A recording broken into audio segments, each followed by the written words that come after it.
Hey friends, welcome back to our channel. तो कैसे हैं गाइस? होप करता हूँ फाइन होंगे।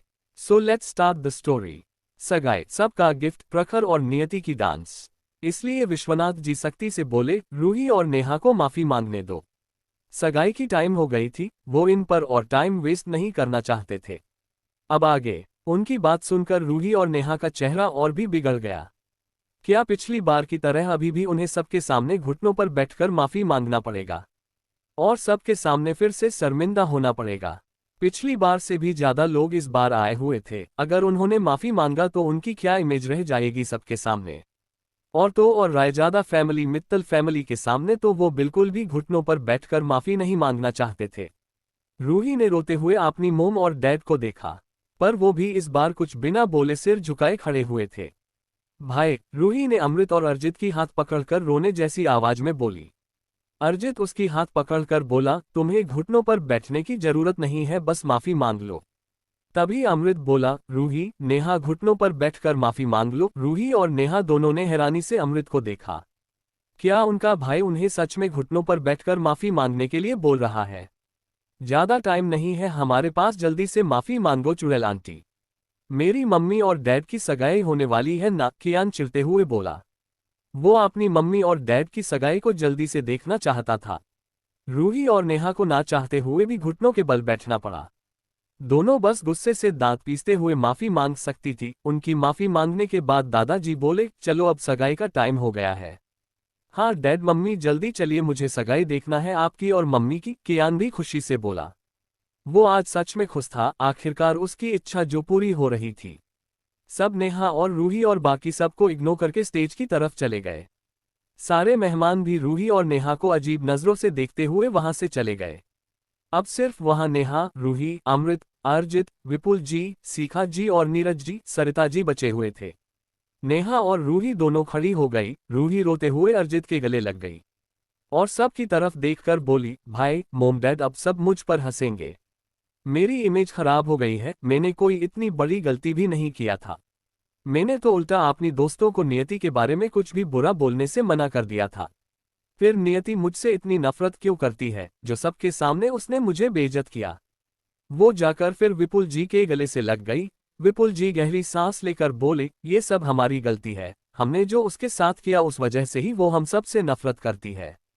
और तुम चिंता मत करो, लोग आज की बात कल को भूल जाते हैं। सीखा जी आज कुछ नहीं बोली, उन्हें आज खुद में झांकने से भी डर लग रहा था। उन्होंने क्या किया आज उन्हें समझ में आ रहा था। नियति के सवाल उन्हें अंदर तक झंझोर गए थे। उन्हें ऐसा लग रहा था जैसे उन्होंने बहुत कीमती चीज खो दिया है। पर इसमें भी उनकी ही गलती है, वो यही सोचते हुए वहां से स्टेज की तरफ चली गई। विपुल जी सीखा जी की मन की बात को समझ पा रहे थे। आज सीखा जी के पास ना तो उनकी फैमिली का सपोर्ट था और ना ही नियति जो उन दोनों की बेटी थी। उन्हें इस वक्त खुद को ही दोषी महसूस हो रहा था।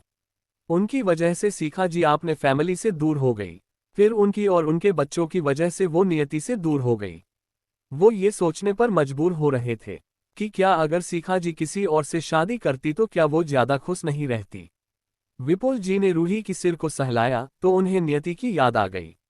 क्या उन्होंने कभी ऐसे नियति की सिर पर प्यार से हाथ फेराया है? कभी नहीं। उन्होंने हमेशा ही नियति को खुद से दूर रखा है और आज उनकी बेटी उनसे इतनी नफरत करती है कि उन्हें अब उम्मीद भी नहीं है कि वो कभी ऐसे प्यार से उसकी सिर पर हाथ फेर पाएंगे। विपुल जी जा हाथ अनायास सी रूही की सिर से हट गया। उन्होंने स्टेज पर जा रही अपनी बेटी को देखा। प्रखर नियति को गोद में लिए ऊपर जा रहा था। विपुल जी की आंखें नम हो गई और वो बोले, चलो सगाई की टाइम हो गया है। रूही ने गुस्से में स्टेज की तरफ देखा। नियति को देख उसकी गुस्से और नफरत का कोई सीमा नहीं था। आज तो उसकी मोम ने भी उसकी रोने पर उसे नहीं समझाया और स्टेज की तरफ चली गई। और प्रखर नियति से इतना प्यार करता है, उसे समझ नहीं आ रहा था कि क्यों नियति को ही क्यों सब कुछ मिल रहा है। उसकी इतनी सारी अचीवमेंट और प्रखर जैसा हैंडसम और दुनिया की टॉप पर रहने वाला लड़का, वो नियति का क्यों है, उसका क्यों नहीं है? इस वक्त नियति की जगह तो उसे होना चाहिए था। सबकी अटेंशन और प्यार भी उसके लिए होना चाहिए था। ये सगाई भी उसकी होना चाहिए था, प्रखर भी सिर्फ उसका होना चाहिए था। जब सब चले गए नेहा ने उसे आवाज दी तो रूही अपने होश में वापस आए और स्टेज की तरफ देखा। इस वक्त सिर्फ नेहा और अर्जित ही उसके पास खड़े थे। रूही तुम अंदर चली जाओ अगर तुम्हें अच्छा नहीं लग रहा है तो। अरिजित बोला। तो उसकी बात सुनकर रूही बोली, नहीं भाई मैं ठीक हूँ। अगर मैं चली गई तो सब कहेंगे कि मैं नियति की खुशियों को बर्दाश्त नहीं कर पा रही हूँ, इसलिए चली गई। वो वहां से स्टेज की तरफ चली गई और नेहा अरिजित भी चले गए। नव्या रिंग की थाल लेकर खड़ी थी, उसने प्रखर को एक रिंग बॉक्स दिया जो प्रखर खुद नियति के लिए लेकर आया था। प्रखर ने रिंग को निकाला और नियति की रिंग फिंगर में पहना दिया। सारे घरवाले और मेहमान तालियां बजाने लगे। कियान नियति के पास ही खड़ा था इस वक्त। उसकी आंखों में चमक आ गई। मम्मी अब आप भी पहनाए। उसे शादी के बारे में इतना तो नहीं पता था, बस पता था कि सगाई और शादी के बाद उसकी मम्मी ऑफिशियली उसकी मम्मी बन जाएगी। इसलिए तो वो इतना एक्साइटेड था, वरना वो अपने डैड को भी अपनी मम्मी के आसपास ज्यादा नहीं आने देता। वहीं सारे फैमिली वाले और मेहमान तालियां बजाने लगे। नियति ने भी प्रखर को रिंग निकाल कर पहना दिया तो फिर से क्लैपिंग करने लगे। दादाजी, दादी माँ और तीनों फैमिली बहुत खुश थे। सारे मेहमान आकर रायजादा फैमिली और शेखावत फैमिली, भारद्वाज फैमिली को बधाई देने लगे। मेहमानों ने गिफ्ट तो कब का दे दिया था, पर रायजादा फैमिली वालों ने गिफ्ट नहीं दिया था। इसलिए सब देखना चाहते थे कि रायजादा फैमिली से सब अपनी होने वाली बहू को क्या गिफ्ट देने वाले हैं। तभी अंकिता जी स्टेज पर गई और उन्होंने एक स्टाफ के हाथ से बॉक्स लेकर नियति को दिया। सारे मेहमान एक्साइटेड थे ये देखने के लिए कि अंकिता जी ने नियति को क्या तोहफा दिया है। नियति ने स्माइल के साथ उनकी हाथ से गिफ्ट को एक्सेप्ट किया, इसलिए सब तोहफा यहीं खोलने की रिक्वेस्ट करने लगे। नियति ने गिफ्ट बॉक्स ओपन किया तो एक पल के लिए सबकी आंखें दे से उस चमक से चौंधिया गई। फिर एक तेज आवाज से सब होश में आए। एक इंसान चिल्लाते हुए बोला, ये क्या, ये इटरनल डायमंड क्राउन नहीं है जो रायजादा फैमिली की कीमती धरोहर माना जाता है, जो उनकी लास्ट क्वीन ने इसे पहना था। सब हैरानी से उस क्राउन को देख रहे थे जिसे अंकिता जी ने प्रखर को नियति की सिर पर पहनाने के लिए बोला। पूरे हॉल में बात करने की और हैरान से भरा आवाज गूंज रही थी। क्या यही क्राउन है? कितना खूबसूरत है सच में। ये 999 छोटे डायमंड के साथ बीच में वो इटरनल पिंक डायमंड के साथ बहुत खूबसूरत है। पर क्या इसे रायजादा फैमिली अपनी होने वाली बड़ी बहू को नहीं देती है? ये तो शादी के वक्त या बाद में दिया जाता है ना। तो फिर रायजादा फैमिली ने आपने रूल्स को तोड़कर इस बार सगाई में इसे क्यों दिया?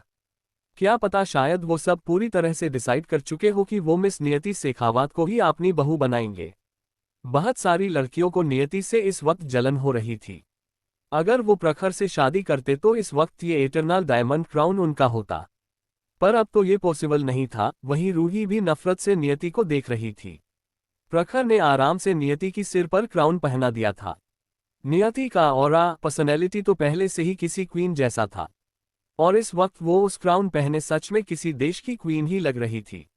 अगर नियति नहीं होती तो ये क्राउन उसका होता। अगर नियति शादी के लिए मना कर देती तो प्रखर और क्राउन सब उसका होता। सब बातें करने लगे थे। सबको पता था ये क्राउन 400 करोड़ कीमत की है, और रायजादा फैमिली ने शादी से पहले ही नियति को क्राउन दे दिया।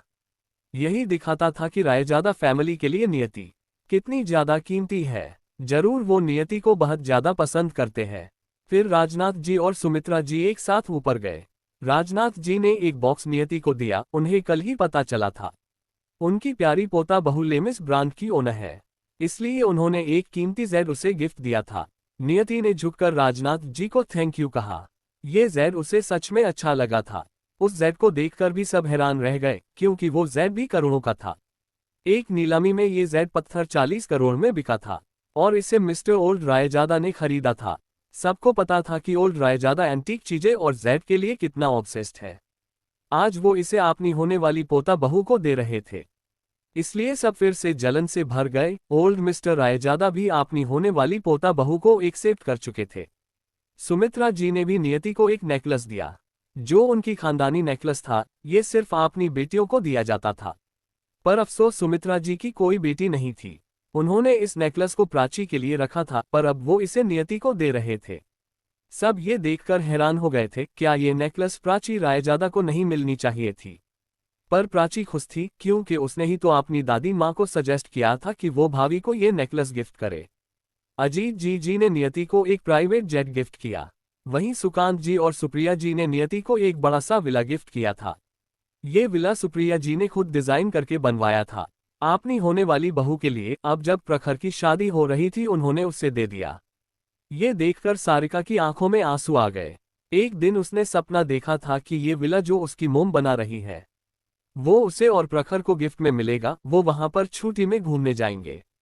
क्योंकि वो विला सिटी से दूर था, एक खूबसूरत पहाड़ और समुंदर के पास। उसे वो विला बहुत पसंद था और आज वो विला नियति और प्रखर को मिल रहा था, ना कि उसे और प्रखर को। सभी गिफ्ट्स एक से बढ़कर एक था। सारे मेहमान हैरान थे, क्योंकि कोई भी गिफ्ट करोड़ों से कम नहीं था। फिर स्वाभिमान स्टेज पर गया और माइक लेकर बोला, अब जब सगाई हो चुकी है तो मुझे लगता है मेरे भाई और भाभी को एक रोमांटिक सॉन्ग में डांस करके सेलिब्रेट करना चाहिए। उसकी बात सुनकर बाकी सब भी क्लैप करने लगे।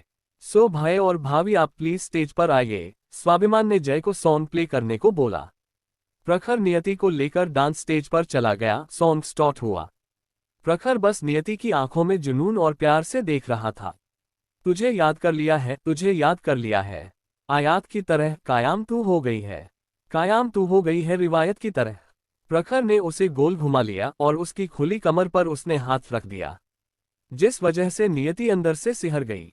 तुझे याद कर लिया है, मरने तलक रहेगी, मरने तलक रहेगी तू आदत की तरह। तुझे याद कर लिया है, ओ तुझे याद कर लिया है, आयात की तरह। प्रखर ने नियति को और भी आपने करीब खींच लिया और उसकी माथे पर आपने होंठों को रख के किस कर लिया। वहीं नीचे सब हूटिंग करने लगे। उनका डांस बिल्कुल परफेक्ट था और प्रखर इस वक्त बहुत रोमांटिक लग रहा था। ये तेरी और मेरी मोहब्बत हयात है, हर लम्हा इसमें जीना मुकद्दर की बात है। कहती है इश्क दुनिया जिसे, कहती है इश्क दुनिया जिसे, मेरी जान ए मन इस एक लफ्ज में ही छुपी कायनात है। मेरे दिल की राहतों का तू जरिया बन गई है इबादत की तरह। प्रखर ने नियति को पीछे घुमा लिया और उसकी गर्दन पर किस कर दिया। तभी फिर से सॉन्ग चेंज हो गया। फलक से मैं सितारे तोड़ के जमीन पे लाऊंगा, इजाजत दे जहां भी हो तेरी खुशी ले आऊंगा। प्रखर ने नियति को ऊपर उठा दिया और दोनों की फहरें एक दूसरे से जुड़ा था। कोई जगह ना पता जहां ना तू हो दिखा, तेरे नाम से शुरू है हर दुआ, तेरे नाम से नाम जुड़ा के, तेरी राह में शाम सजा के। प्रखर नियति की आंखों में देख रहा था, दोनों की सांसें एक दूसरे से टकरा रही थी। तेरे नाम से नाम जुड़ा के, तेरी राह में शाम सजा के, रब तुझको मान लिया जो तेरे संग इश्क हुआ। जब गाना खत्म हुआ, नियति ने प्रखर की सीने पर सिर रखा हुआ था। दोनों प्यार में खोए हुए लग रहे थे। तालियों और हूटिंग की आवाज से सब होश में आए। उनका डांस बहुत सिजलिंग और रोमांटिक था। रूही की गुस्से और जलन की वजह से मुठिया कसी हुई थी। वहीं सारिका की आंखों से आंसू बह रहे थे। रूही की बेइज्जती, रोना, दोनों प्यार में खोए हुए लग रहे थे। तालियों और हूटिंग की आवाज से सब होश में आए। उनका डांस बहुत सिजलिंग और रोमांटिक था। रूही की गुस्से और जलन की वजह से मुठिया कसी हुई थी। वहीं सारिका की आंखों से आंसू बह रहे थे। अब आगे वो प्रखर को नियति के साथ बिल्कुल भी नहीं देख पा रही थी। यहां पर आने से पहले तो उसने खुद को बहुत समझाया था कि वो खुद को संभाल लेगी, पर वो खुद को सच में संभाल नहीं पा रही थी। प्रखर का नियति के लिए इतना प्यार देखकर उसे इस वक्त बहुत जलन हो रहा था, और शायद ये जलन कब नफरत बन जाए उसे भी नहीं पता होगा। प्रखर और नियति एक दूसरे की आंखों में देख रहे थे। प्रखर नीचे झुका और नियति की गाल पर उसने प्यार से किस किया तो लोग और भी जोर से तालियां बजाने लगे। वो दोनों सच में बिल्कुल एक रोमांटिक कपल की तरह लग रहे थे। उन्हें देखकर ऐसा लग रहा था जैसे वो दोनों सालों से साथ में हो। रूही ने गुस्से और जलन से अपनी मुठिया कस रखा था। तभी कियान जल्दी से जाकर अपनी मम्मी की पैरों से लिपट गया। वो अपनी मम्मी को अपने डैड के साथ ज्यादा देर तक नहीं छोड़ सकता था, वरना फिर उसके डैड ही उसकी मम्मी के दिल में नंबर 1 जाएंगे। फिर उसका क्या वो अपनी मम्मी के दिल में दूसरे या तीसरे या लास्ट नंबर पर रहेगा? नहीं नहीं, वो ऐसा नहीं होने दे सकता था। उसे ही अपनी मम्मी के दिल में नंबर 1 पोजीशन पर रहना चाहिए। प्रखर ने जब कियान को देखा तो उसकी आंखें छोटी हो गई। कियान भी प्रखर को ही अपनी काली आंखों से घूरने लगा, जैसे कहना चाहता हो, बहुत कर लिया आपने मेरी मम्मी के साथ डांस, अब मुख्य मेरी है। नियति जैसे ही कियान को गोद में लेने के लिए झुकने लगी, उससे पहले ही प्रखर ने कियान को एक हाथ से उठाकर गोद में ले लिया और धीरे से उसके कान में गुस्से से बोला, क्या मैंने तुम्हें नहीं कहा था कि आज मेरे और अपनी मम्मी के बीच मत आना, वरना मैं 1 हफ्ते तक अपनी बनी को तुमसे मिलने नहीं दूंगा। तो फिर कल से तुम्हारी पनिशमेंट शुरू होगी। आपने डैड की बात सुनकर कियान भी उसे घूरते हुए बोला, वो मेरी मम्मी है, भला मैं क्यों उनसे दूर रहूं? भूलिए मत कि मेरे वजह से ही आपको मम्मी मिल गई। अब आप खुद मेरी मम्मी से थोड़ा डिस्टेंस मेंटेन करके रखिए डैड। प्रखर ने गुस्से से दांत पीस लिया। वहीं नियति को उन दोनों बाप बेटे की कन्वर्सेशन को सुनकर हंसी आ रही थी। उसने सिर हिला दिया और बोली, अब चलिए या फिर आप दोनों डांस करने वाले हो? नहीं मम्मी, मुझे ये बकवास डांस पसंद नहीं है, नीचे चलिए ना। कियान मुंह लटकाते हुए बोला। वो फिर से अपनी मम्मी को अपने डैड की इतना क्लोज जाते हुए नहीं देख सकता था। प्रखर, नियति और कियान वहां से चले गए। सगाई के लिए कांग्रेचुलेशन। सब फिर से प्रखर और नियति को अच्छे से कांग्रेचुलेट करने लगे। सभी मेहमान खाने के लिए फूड एरिया में चले गए। अब सिर्फ चारों फैमिली के लोग ही बचे हुए थे। स्वाभिमान, अगम, प्राची, राशि और रुचिका सबने नियति को घेरा हुआ था। वहीं प्रखर को गुस्सा आ रहा था। सगाई के बाद उसे अपनी बनी के साथ थोड़ा टाइम बिताना था, पर ये सब तो उसकी बनी को छोड़ने के लिए राजी ही नहीं थे। प्रखर ने नियति की कमर में हाथ डाल रखा था और उन सब की बेकार बकवास को सुन रहा था। कियान भी आपने हाथ हिलाकर उन पांचों को अपनी मम्मी से दूर रहने के लिए बोल रहा था, जैसे वो आपने आसपास भिन भिनाते हुए मक्खियों को भगा रहा हो। तभी रूही नकली स्माइल लिए उनके पास आए और नियति और प्रखर की तरफ देखकर बोली, कांग्रेचुलेशन सगाई के लिए। इतना कहकर उसने नियति और प्रखर की तरफ हाथ बढ़ा दिया। ऐसा लग रहा था जैसे कुछ पल पहले जो उसकी बेइज्जती हुई और जैसे उसे घुटनों के बल बैठकर सबके सामने माफी मांगना पड़ा, वो सब कुछ वो भूल चुकी है। प्रखर जो ऑलरेडी इरिटेटेड था, सामने रूही को देखकर वो और भी इरिटेट हो गया और गुस्से से बोला, आपने इस घटिया गटर जैसे मुंह को लेकर निकलो यहां से। उसकी बात सुनकर रूही की आंखों में आंसू आ गए। वो हैरान भी थी। उसे लगा सबके सामने शायद प्रखर उससे हाथ मिला ले तो उसकी इमेज जो बर्बाद हो गई थी वो फिर से ठीक हो जाए। उसने सोचा नहीं था कि प्रखर उसकी फिर से बेइज्जती करेगा। वहीं बाकी सब हैरान थे। प्रखर के घरवाले भी हैरान थे, क्योंकि प्रखर बस गिने चुने शब्द ही बोलता था। वो लोगों की बेइज्जती करने के लिए अपना मुंह से कीमती वर्ड कभी वेस्ट नहीं करता था। वो डायरेक्ट उसे आपने गार्ड से कहकर सजा देता था। वहीं पांचों तिकड़ी हंसने लगे। कियान की होंठों पर भी डेविल स्माइल आ गई। वो बोला, डैड, ये चुड़ैल आंटी मेरी मम्मी बनना चाहती थी, पर इनकी शक्ल सच में किसी चुड़ैल जैसी है। मुझे तो उल्टी आ रही है। सब उन दोनों बाप बेटे को देखते ही रह गए। नियति के सभी भाई भी हंसने लगे। ये बाप बेटे तो सच में दूसरों की बेइज्जती करने में माहिर है। जय स्वाभिमान के पास जाकर बोला, क्या ये दोनों हमेशा ऐसे ही दूसरों की बेइज्जती करते हैं? आकाश, आदित्य, प्रमीत और अरमान भी सुनने के लिए उनके पास आ गए थे एक्साइटेड होकर। स्वाभिमान सिर हिलाकर बोला, नहीं, ये दोनों डायरेक्ट सजा देते हैं। वो भी बहुत भयानक बाप बेटे, दोनों डेविल शैतान से कम नहीं है। पर दोनों रूही की बेइज्जती करके इतना ज्यादा वर्ड वेस्ट कर रहे हैं। ये सिर्फ परी आयमिन हमारी भावी के लिए है। कियान ने तो भावी के लिए घर में सारिका दी की बेइज्जती कर दी थी। दोनों अपनी बीबी और मम्मी के लिए ही रूल्स तोड़ रहे हैं। वहीं प्रमित इस वक्त अनजाने में ही प्राची के पास ही खड़ा था और दोनों की बॉडी साइड से एक दूसरे से टच हो रही थी। दोनों ने सेम टाइम पर एक दूसरे को देखा। दोनों की आंखें एक दूसरे पर ठहरसी गई। प्रमित को अरमान की बातें याद आ रही थी कि शायद प्राची को उसे देखते ही वन साइड लव हो गया है। प्रमित ने जल्दी से सिर झटका और प्राची पर से अपनी नजरें हटा लिया। उसे क्या हो रहा है, इस लड़की को देखते ही उसकी दिल की धड़कन जैसे थम सी गई थी। उसे बहुत अजीब सी फीलिंग हो रही थी। ऐसी फीलिंग उसे पहले कभी भी नहीं हुई थी। यूज गहरी सांस लेकर खुद को शांत किया। वहीं प्राची को ऐसे प्रमित का अपनी तरफ से नजरें फेरना बिल्कुल भी अच्छा नहीं लगा। क्या वो प्रमित को पसंद नहीं आए? क्या वो दिखने में खूबसूरत नहीं है? प्रमित को देखने के बाद से वो प्रमित को पसंद करने लगी थी। वहीं अर्जित जल्दी से रूही के पास आया और बोला, मिस्टर रायजादा, आप मेरी बहन की इस तरह से बेइज्जती नहीं कर सकते। वो तो आपको सिर्फ कांग्रेचुलेशन करने आई थी। क्या तुम्हारी इस कचरे की डिब्बा बहन को मैंने या मेरी बनी ने कहा कि ये घटिया लड़की हमें कांग्रेचुलेशन करने आए? नहीं ना, तो उसे आने की भी कोई जरूरत नहीं थी। मुझे कचरे और डस्ट से एलर्जी है और मेरी बनी को भी। इसलिए आपनी इस कचरा बहन को अपने साथ ही वापस ले जाओ। उसकी बात सुनकर अर्जित की आंखों में गुस्सा भर आया, पर उसे कुछ भी कहने को नहीं सूझा। थोड़ी देर पहले रूही की दोस्तों ने नियति के बारे में जो अफवाह फैलाया, उसके बाद तो शायद ये लोग रूही को और भी नापसंद करते होंगे। फिर भी क्या प्रखर को उसकी बहन की इतनी बेइज्जती करके उसे हट करना चाहिए था? आखिरकार उसकी बहन प्रखर को पसंद करती थी। क्या प्रखर एक बार ये नहीं सोच सकता? तभी अमृत ने अर्जित और रूही को पीछे खींच लिया और बोला, अब उनके साथ बहस मत करो। रूही वहां से रोते हुए भागकर अंदर की तरफ चली गई। उसे लगा था सब जरूर उसे मनाने के लिए आएंगे, पर अफसोस अर्जित और नेहा के सिवा कोई भी उसके पीछे नहीं आया। उसकी मोम डैड भी नहीं, उसकी मोम जो उसकी थोड़ा सा रोने पर भी उसे चुप करवाने के लिए क्या कुछ नहीं करती थी। उसके लिए उसकी फेवरेट खाना बनाना, शॉपिंग पर ले जाना। उसके डैड जो उसकी थोड़ी सी रोने पर या उदास होने उसके लिए तरह तरह की गिफ्ट लाते थे, ताकि वो रोना बंद कर दे और उदास ना रहे। जब उसने देखा कोई नहीं आ रहा है अर्जित और नेहा के सिवा, वो गुस्से से पैर पटकते हुए अपनी रूम की तरफ भाग गई। वो आगे क्या करेगी उसकी भी प्लानिंग कर लिया था उसने। वहीं नीचे सारे मेहमान खाना खाकर जा चुके थे। अब सिर्फ चारों फैमिली के लोग ही वहां पर बचे हुए थे।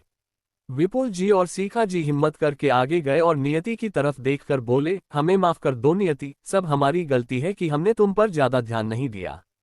क्या तुम कभी हमें माफ कर सकती हो? विपुल जी अपनी आंखों में आंसू लिए बोले। उनकी बात सुनकर नियति हंसने लगी। नियति को हंसता देख सब कंफ्यूज हो गए कि आखिर नियति किस लिए हंस रही थी। सिर्फ दादा दादी और भारद्वाज फैमिली और नियति की भाइयों को ही समझ में आ रहा था कि वो क्यों हंस रही है। नियति हंसते हंसे रुक गई, उसकी आंखें लाल हो गई थी। उसे सब कुछ याद आ रहा था जिसे वो आने की वक्त से जी रही थी। वो दर्द दे से उसकी रूह में बस चुका था। नियति विपुल जी और सीखा जी को नफरत से देखते हुए बोली, ये माफी मांगने की नाटक आप कहीं और जाकर करिए मिस्टर शेखावत एंड मिसेस सीखा शेखावत। मैंने तो पहले ही कहा है, मेरे माँ बाप सब सालों पहले मर चुके हैं। और आप किस किस गुनाह के लिए माफी मांग रहे हैं mister Shekhawat and Mrs Shekhawat? उस गुनाह के लिए कि कैसे आपने मासूम नियति की मासूमियत को छीन लिया, या फिर उस गुनाह के लिए जहां हर वक्त आपने छोटी सी नियति को दर्द दिया, या फिर उस गुनाह के लिए जहां आपने अपनी लाडली मनहूस बेटी की रोने पर भी मुझे सजा दी? क्योंकि आपके हिसाब से तो आपकी घटिया कचरा बेटी का रोना भी सिर्फ मेरे लिए होता था, है ना? आपको मुझसे माफी मांगने की कोई जरूरत नहीं है मिस्टर एंड मिसेस शेखावत। मरे हुए लोग माफी नहीं मांगते और मैंने रिश्तों के साथ साथ आपके नाम का भी अंतिम संस्कार कर दिया है। नियति की बात सुनकर रायजादा फैमिली और मित्तल फैमिली के लोग हैरान थे। आखिर इन लोगों ने इस बच्ची को कितना सताया होगा, जो ये बच्ची अब उन्हें मरा हुआ मान रही है और माफ करने को भी तैयार नहीं है। सारिका जो ये सब देख रही थी, उसे तो ये अजीब लग रहा था। कोई आपने ही फैमिली से इतना ज्यादा नफरत कैसे कर सकता है? वो धीरे से सुप्रिया जी से बोली, मोम क्या ये थोड़ा ज्यादा क्रूएल नहीं है? भले ही नियति की फैमिली वालों ने कुछ गलतियां किया हो, पर क्या नियति को उनसे इतनी नफरत करनी चाहिए कि वो उन सबको मरा हुआ कह रही है और अंतिम संस्कार की बात कर रही है? उसे अभी भी लग रहा था शायद रूही और नियति के बीच कोई झगड़ा है और घरवाले रूही से थोड़ा ज्यादा प्यार करते हैं और बचपन से नियति को दूर रखा, वो भी गलतफहमी की चक्कर। इसलिए नियति अपने घरवालों से इतनी ज्यादा नफरत करती है। पर सुप्रिया जी ने नियति की छोटी मामी किरण जी से बात किया था कि उन्होंने उन्हें और अंकिता जी को सब कुछ बता दिया था कि कैसे बचपन से ये लोग नियति के साथ भेदभाव करते आए थे और वो नियति को कैसे भूखे प्यासे रूम में 1-2 दिन तक भी बंद रखते थे और किसी भी पार्टी में नियति को नहीं ले जाते थे। और रूही की थोड़ी सी रोने पर भी हर बार वो नियति को ही दोषी ठहरा देते थे और हर बार नियति को मार पड़ती थी तो दादी माँ के सिवा सब चुप रहते थे।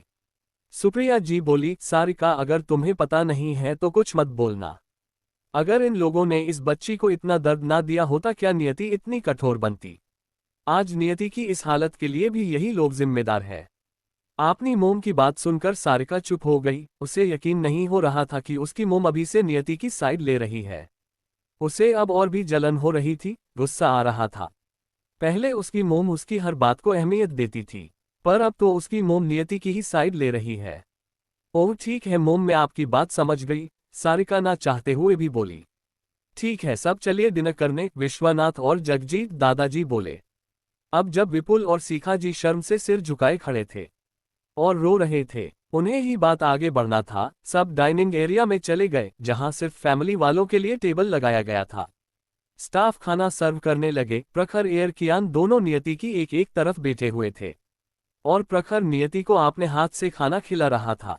उसे देखकर कियान भी नियति को खाना खिला रहा था और नियति भी कियान को खाना खिला रही थी, पर प्रखर उसके हाथ को अपने तरफ करके उसकी हाथ से खाने की बाइट ले रहा था, जिस वजह से कियान अपने डैड को घूर रहा था। उसकी मम्मी उसे खाना खिला रही है तो उसके डैड क्यों जबरदस्ती खा रहे हैं? वहीं बाकी सब उन तीनों को देख रहे थे जिन्होंने बाकी सबको इग्नोर कर दिया था और अपना खाना खाते हुए प्यार दिखा रहे थे। और वहीं बैठी सारिका की दिल में उनका ये प्यार भरा पल किसी तीर की तरह चुभ रहा था। रूही की सुसाइड अटेम्प्ट, बेहोशी का नाटक। उसकी मम्मी उसे खाना खिला रही है तो उसके डैड क्यों जबरदस्ती खा रहे हैं। वहीं बाकी सब उन तीनों को देख रहे थे जिन्होंने बाकी सबको इग्नोर कर दिया था और अपना खाना खाते हुए प्यार दिखा रहे थे। और वहीं बैठी सारिका की दिल में उनका ये प्यार भरा पल किसी तीर की तरह चुभ रहा था। अब आगे, पहले भी कई लड़कियां प्रखर के करीब आने की कोशिश करती थी, पर तब सारिका को कोई जलन नहीं होता था। प्रखर इतना आउटस्टैंडिंग था कि लाखों लड़कियां उसके पीछे दीवाना हो सकती थी। पर सच तो ये था कि उसे पता था कोई भी लड़की प्रखर तक नहीं पहुंच सकती है। तब तो उसे प्राउड भी फील होता था कि सिर्फ वही प्रखर के पास जा सकती थी और फ्यूचर में वो ही प्रखर से शादी करेगी, क्योंकि उसके हिसाब से प्रखर को जल्दी पता चल जाना चाहिए कि सिर्फ वही उसके लिए सबसे परफेक्ट है। पर आज उसको आंखों के सामने प्रखर किसी से इतना प्यार कर रहा था। प्रखर तो घर में भी किसी से इतना क्लोज नहीं होता था। वो ही थी जो अपनी साइड से प्रखर से बात करती थी। उसे नियति को अपने हाथ से खाना खिलाते देख सारिका को याद आ रहा था कि कैसे प्रखर ने उस दिन उसने जो खाना उसके लिए इतने प्यार से बनाया था और ऑफिस लेकर गई थी तो प्रखर ने अपने असिस्टेंट तन्मय से कहकर उस खाने को डस्टबिन में फेंकवा दिया था और उसके लाए गिफ्ट को भी तन्मय को दे दिया था। ये सच सोचकर इसकी आंखों में आंसू झलक आया। इतने सालों से उसने जो सपना देखा था आज उस सपने को और जी रहा था, तो भला उसे दर्द कैसे ना होता। विपुल जी, सीखा जी, नीरज जी, सरिता जी और अमृत पांचों सामने वाले टेबल पर बैठे हुए थे। अर्जित और नेहा तो रूही के पीछे ही चले गए थे। पांचों इस वक्त बहुत उदास लग रहे थे। वहीं नियति के सभी भाई रायजादा फैमिली और मित्तल फैमिली के बच्चों के साथ खाते हुए बात कर रहे थे। मालती मित्तल खाते हुए बोली, अब तो प्रखर की भी शादी हो जाएगी, पर पता नहीं ये यश और संजीत कब शादी करेंगे, दोनों 25 साल के हो गए हैं। यश खांसते हुए बोला, दादी माँ, प्रखर भाई 29 के होने वाले हैं और उनकी शादी हो रही है। मुझे तो यही परफेक्ट एज लग रहा है शादी के लिए, इसलिए मैं भी 29 होने पर शादी कर लूंगा। उसकी बात सुनकर दादी माँ का मुंह बन गया। वो जानते थे उनका पोता बस शादी की बात टालने के लिए ये कह रहा है। ठीक है, अभी शादी ना सही गर्लफ्रेंड तो ढूंढ ही सकते हो ना तुम। संजीत को देखो, भले ही वो अभी शादी ना करना चाहता हो, पर उसकी एक गर्लफ्रेंड है, ये बात उसने कब से घर में बढ़ा दिया है। उनकी बात सुनकर संजीत को खांसी आ गई। वहीं रुचिका की आंखों में आंसू आ गया, पर उसने जल्दी से सिर नीचे कर लिया और खाने लगी ताकि कोई उसकी आंखों में आंसू ना देख सके। संजीत की नजर भी ना चाहते हुए रुचिका की तरफ ही चली गई, पर रुचिका तो नीचे देखकर खाना खा रही थी। उसे पता नहीं था कि उसे क्या हो रहा है। कुछ दिन से वो कुछ ज्यादा ही रुचिका के बारे में सोचने लगा था। उनका खाना लगभग खत्म हो गया था, तभी नेहा भागते हुए वहां आए और विपुल जी से जल्दी से घबराते हुए बोली, अंकल जल्दी चलिए, रूही ने हाथ काट लिया है, वो बेहोश हो गई है। उसकी आंखों में आंसू था। उसकी बात सुनकर विपुल जी, सीखा जी, अमृत तीनों हैरान हो गए। नीरज जी और सरिता जी भी हड़बड़ाकर उठ गए। विपुल जी, सीखा जी जो थोड़ी देर पहले नियति के लिए गिल्टी फील कर रहे थे और रोते हर नियति से माफी मांग रहे थे, इस वक्त उनका सारा गिल्ट डे से खत्म हो गया था। वो दोनों जल्दी से उठे और वहां से चले गए। वहीं बाकी सब भी थोड़े हैरान थे। क्या हमें भी देखने जाना चाहिए, यश के डैड अरुण मित्तल जी ने पूछा। सबने सिर हिला दिया, उन्हें भी देखना था क्या उस लड़की ने सच में हाथ काट लिया है। बाकी सब भी उनके पीछे पीछे चले गए। दादाजी और दादी माँ के साथ वो रूही की रूम के बाहर पहुंच गए।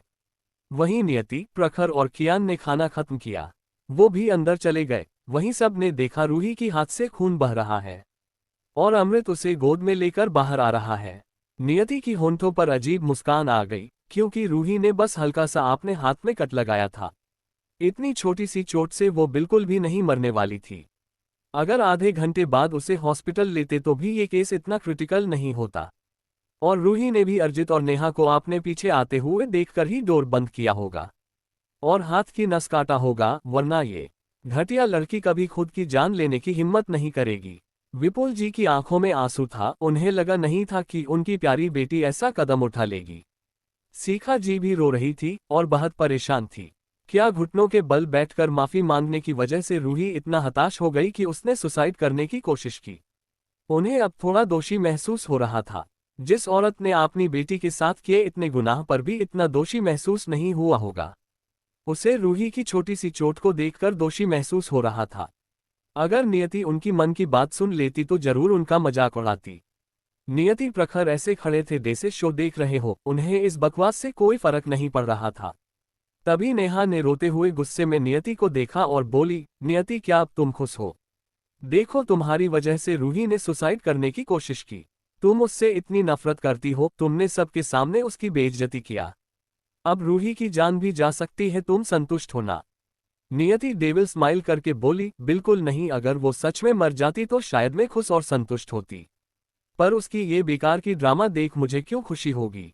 तभी प्रखर नियति को अपनी बाहों में भरते हुए बोला, क्या मेरी बनी ने ये क्लियर नहीं कर दिया है कि उसका तुम सबसे कोई लेना देना नहीं है? अभी तक तो ये लड़की जिंदा है, तो मेरी बनी कैसे खुश हो सकती है? अमृत जो जल्दी में रूही को नीचे लेकर जा रहा था, वो लड़खड़ाते हुए बचा, वरना रूही के साथ वो सीधा थर्ड फ्लोर से नीचे जाकर गिरता। आप इतना क्रूएल कैसे हो सकते हो मिस्टर रायजादा? रूही सच में आपको दिल से पसंद करती है, इसलिए रिश्ते के बारे में सुनकर ये थोड़ा खुश थी।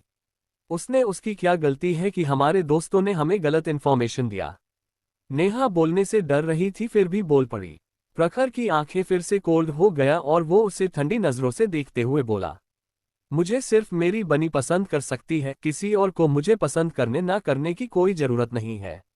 और ना ही रूही शेखावत की इतनी औकात है कि मैं प्रखर रायजादा उससे मुड़कर भी देखूं। कियान हंसते हुए बोला, मेरे डैड का टेस्ट गंदा नहीं है जो वो उस चुड़ैल आंटी को देखे। बाकी सब ने सिर हिला दिया। सब समझ गए थे कि ये तीनों माँ बाप बेटे किसी की बेइज्जती करने से पहले कभी नहीं सोचेंगे। तीनों का कैरेक्टर और ऑरा, स्ट्रॉन्ग पर्सनैलिटी सब कुछ सेम था। सुप्रिया जी अंकिता जी की कानों में धीरे से बोली, भावी प्रखर और कियान तो दोनों पहने से मुनहफिट थे, अब हमारी प्यारी बहू भी बिल्कुल मुनहफिट है। फ्यूचर में कोई हमारे फैमिली से उलझने की कोशिश नहीं करेगा। अंकिता जी ने भी हाँ में सिर हिला दिया और खुशी से बोली, हाँ तीनों बिल्कुल परफेक्ट फैमिली लग रहे हैं इस वक्त, बेइज्जती करने के देवता है तीनों। ऐसी ही तो बहू चाहिए थी मुझे, मेरी बहू सबसे बेस्ट है। विपुल जी नेहा को डांटते हुए बोले, नेहा चुप करो, क्या ये नियति को दोष देने का वक्त है? उनकी बात सुनकर नेहा की आंखों में आंसू आ गया था। सब नीचे चले गए। अमृत जल्दी से फास्ट एड बॉक्स से रूही की ड्रेसिंग कर रहा था। उसने डॉक्टर को कॉल कर दिया था और डॉक्टर ने ही उसे कहा था मेडिसिन लगाकर बैंडेज कर दो, ताकि हॉस्पिटल में पहुंचने तक रूही की ज्यादा ब्लड लॉस ना हो। पर रूही की हाथों से तो बस थोड़ा थोड़ा खून ही आ रहा था। उसकी बस स्किन ही कटी थी, नर्व्स नहीं। फिर भी सब ऐसे रिएक्ट कर रहे थे जैसे रूही अभी मरने वाली हो। नियति का क्या, जब नियति को मारकर एक बार इन लोगों ने उसकी शरीर को जख्मी कर दिया था। दादाजी की मरने के बाद जब नियति घर में रह रही थी, तब रूही ने एक बार बोला था कि नियति की वजह से उसे चोट लग गई, और इन लोगों ने नियति को 40 बार कोड़े से मार खाने की सजा दी थी, जिस वजह से नियति की पीठ और बाकी जगह बुरी तरह से जख्म से भर गए थे। ये सोचकर नियति की आंखें और भी बर्फ की तरह ठंडी हो गई। सीखा जी जल्दी से नियति के पास आए और बोली, नियति क्या तुम प्लीज रूही को ट्रीट कर सकती हो? देखो उसने अपना हाथ काट लिया है, वो बेहोश हो गई है। सीखा जी जानती थी नियति डॉक्टर दिशा है, तो रूही को हॉस्पिटल ले जाकर टाइम वेस्ट करने से अच्छा। उन्हें लगा अगर यहीं पर नियति रूही की ट्रीटमेंट कर दे तो रूही की जान को कोई खतरा नहीं होगा। उनकी बात सुनकर नियति ठंडी हंसी हंसते हुए बोली, आपकी मनहूस बेटी नहीं मरने वाली है मिसेस सीखा शेखावत, डोंट वरी। अगर आपकी ये कचरा बेटी मर भी जाती तो भी मुझे कोई फर्क नहीं पड़ता है, पर अब जब आप मुझे रिक्वेस्ट कर रही हो तो मैं आपकी बेटी को उठाने में आपकी मदद जरूर करूंगी। अभी देखिए कैसे आपकी बेटी सीधे उठ जाएगी। इतना कहते हुए उसकी आंखों में ठंडी चमक और भी तेज हो गई। उसने टेबल पर रखा पानी के जग को उठाया और सारा पानी रूही के ऊपर फेंक दिया। अमृत जो उसकी हाथ में पट्टी करके उठने वाला था वो भी भीग गया। नियति बस बहुत आगे बढ़ रही हो तुम, इस बार अमृत और विपुल जी एक साथ गुस्से में बोले। रूही की हालत इतनी खराब है पर नियति की गुस्सा और नफरत थोड़ा कम भी नहीं हो रहा है। इस गलत में भी वो रूही को दर्द देना चाहती है। वहीं रूही ने भी आंखें खोल दिया क्योंकि उसकी नाक में पानी चला गया था। वो ठीक से सांस भी नहीं ले पा रही थी। अभी तक वो बेहोश नहीं हुई थी, बस खून को देखकर उसे थोड़ी कमजोरी फील हो रही थी। इसलिए अपनी मोम डैड भाई को और भी कन्विंस करने के लिए वो बेहोशी का नाटक कर रही थी। वो बाद में फिर आपने मोम डैड को नियति को कन्विंस करने को बोलती, या कुछ करने को बोलती ताकि नियति की जगह वो प्रखर से शादी कर सके। रूही गुस्से में थी, फिर वो एक्टिंग करते हुए हल्की कमजोर आवाज में बोली, डैड, मोम, भाई क्या ही रहा है। फिर इधर उधर सबको देखकर रोने लगी और बोली, आपने मुझे क्यों बचाया? मैं सच में बहुत बुरी हूं, इसलिए नियति मुझसे इतनी नफरत करती है। मैं जिंदा नहीं रहना चाहती हूं। तभी नियति ने एक नाइफ उनके सामने रख दिया और बोली, ये लो, फिर अच्छे से अपने हाथ काट दो ताकि तुम सच में मर जाओ और तुम्हें ये बेकार की 2 पैसे की एक्टिंग ना करना पड़े। अगर तुम नहीं काट सकती तो मैं तुम्हारी मदद करती हूँ। तुम्हें तो पता है ना, मैं एक डॉक्टर हूँ। मुझे अच्छे से पता है कहाँ पर कितना कट लगाने से इंसान जल्दी से मर सकता है। इतना कहकर नियति ने उस नाइफ को टेबल से उठा लिया। वहीं सब हैरानी से रूही और नेहा को देख रहे थे। वहीं भारद्वाज फैमिली के लोग रूही की एक्टिंग देखकर मुंह बना रहे थे। उनकी बच्ची सबसे बड़ी डॉक्टर थी। क्या वो देखकर नहीं बता सकती कि कट डीप है या नहीं? ये लड़की एक्टिंग कर रही है या सच में बेहोश है? नियति ने रूही की हाथ को पकड़ लिया और जैसे ही कट लगाने वाली थी, रूही जोर से चिल्लाई, छोड़ो मेरा हाथ नियति। तुम क्यों मुझे टॉर्चर कर रही हो? मैं मर जाऊंगी तो सच में अच्छा है। फिर तुम मुझे ब्लेम नहीं करोगी ना? मैं नहीं रहूंगी तो मोम डैड का सारा प्यार तुम्हें मिलेगा। मेरी वजह से ही मोम डैड और भाई तुम पर ध्यान नहीं दे पाते थे। रूही इनडायरेक्टली नियति को ब्लेम कर रही थी। उसकी बात सुनकर नियति हंसते हुए बोली, तुम्हें किसने कहा कि मुझे तुम्हारे घटिया मोम डैड और दोनों भाई का प्यार चाहिए? मैंने लिए वो मर चुके हैं, पर मुझे तुम्हारी एक्टिंग से नफरत है। तुम अपनी घटिया एक्टिंग से एक्टर और एक्ट्रेस की नाम बदनाम कर दोगी। इसलिए मैं तुम्हारी मदद कर रही हूं तुम्हारी एक्टिंग को सच करने के लिए। वहीं रयजादा फैमिली लोग कंफ्यूज थे। नियति डॉक्टर है ये उन्हें नहीं पता था। उन्हें इतना पता था वो वर्ल्ड वाइड एंटरटेनमेंट कंपनी की ओनर है और सबसे बड़ी डायरेक्टर और म्यूजिक प्रोड्यूसर मिस नीति है। लेमिस ब्रांड की फाउंडर और डिजाइनर क्वीन लेमी है और इंटरनेशनल कार रेसर भी और अयरीन की ओनर भी है वो। डॉक्टर की आइडेंटिटी जय बोलने से पहले रुक गया था। राजनाथ जी जगजीत जी की तरफ देखकर बोले, जगजीत जी क्या हमारी पोता बहू एक डॉक्टर भी है? हमें भी बताए, हम तो हमारी बच्ची की इतनी सारी टैलेंट के बारे में जान चुके हैं। अब हमें कोई हैरानी नहीं होगी। दादी माँ भी सिर हिलाकर बोली। तो जगजीत जी हाँ में सिर हिलाकर बोले, हाँ ये भी सच में मेरी प्यारी प्रिंसेस दुनिया की सबसे बड़ी डॉक्टर है। डॉक्टर दिशा नाम तो आपको पता ही होगा। ये बात वहां खड़े सबके ऊपर किसी बॉम्ब की तरह गिरी थी। अभी के लिए इतना ही, मिलते हैं अगले चैप्टर में। Please like share comment review जरूर दीजिए। आगे क्या होगा जानने के लिए जुड़े रहिए मेरे साथ। Thanks for watching my friends. Next episode come soon. Take care, bye.